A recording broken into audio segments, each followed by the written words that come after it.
Hi everyone, welcome back to a new video. তো আজকে আমি তোমাদের সাথে শেয়ার করব চন্দননগর শহরের একটা খুবই ইম্পর্টেন্ট উৎসব এবং সেটা হলো জগদ্ধাত্রী পুজো। তো এই বছর জগদ্ধাত্রী পুজোতে 2024-এ আমি কী করেছিলাম সেই এক্সপিরিয়েন্সটাই তোমাদের সাথে শেয়ার করছি। আশা করলি ভিডিওটা তোমাদের ফ্রেন্ডের সাথেও শেয়ার করতে পারো এবং আমাকে কমেন্টে জানাও যে তোমাদের এটা কেমন লাগলো।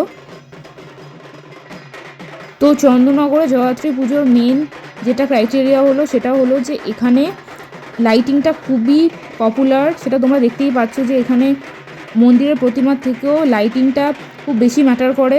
মোটামুটি এখানে অনেক ঠাকুরেরই ফেস কাটিংটা সেমই থাকে, যেটা অরিজিনাল আদিমা বলা হয়।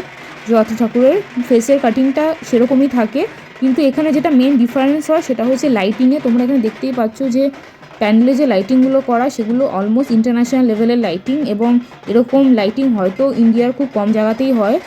সো এটা মতো এক্সপিরিয়েন্স যদি তোমাদের করতে হয় অবশ্যই তোমরা সন্ধেবেলায় এটা দেখতে পারো এসে।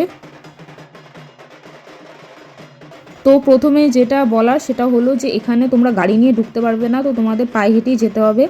তো এটা স্টার্টিং পয়েন্ট মোটামুটি চন্দননগর স্টেশন থেকে শুরু হয়ে যায়। তো তোমরা ট্রেনে করে চন্দননগর স্টেশনে নেবে, তারপরে হেঁটে হেঁটে তোমরা দেখতে পারো এক একটা ঠাকুর পরপরই ওখানে আছে। তারপরে সেটা ছাড়া এখানে তোমরা পেয়ে যাবে নানা রকমের সাজগোজের জিনিস, যেগুলো এখানে দেখতে পাচ্ছ। অনেক রকমের হ্যান্ডিক্রাফটসের জিনিসপত্রও ছিল। তার সাথে যেটা আমি এখানে মেন ক্যাপচার করেছি সেটা হলো এখানে ঢাকের আওয়াজটা। এটা খুব অসাধারণ লাগছিল দেখতে, এবং এটার উপরে আরেকটা ভিডিও খুব জলদি আসছে আমার চ্যানেলে। যদি তোমাদের এই ভিডিওটা ভালো লেগে থাকে তাহলে obviously subscribe to the channel, share this video with your friends and family. ইনস্টাগ্রামের লিঙ্কটা বায়োতে দেওয়া আছে, ওখান থেকে তোমরা ফলো করে নিতে পারো।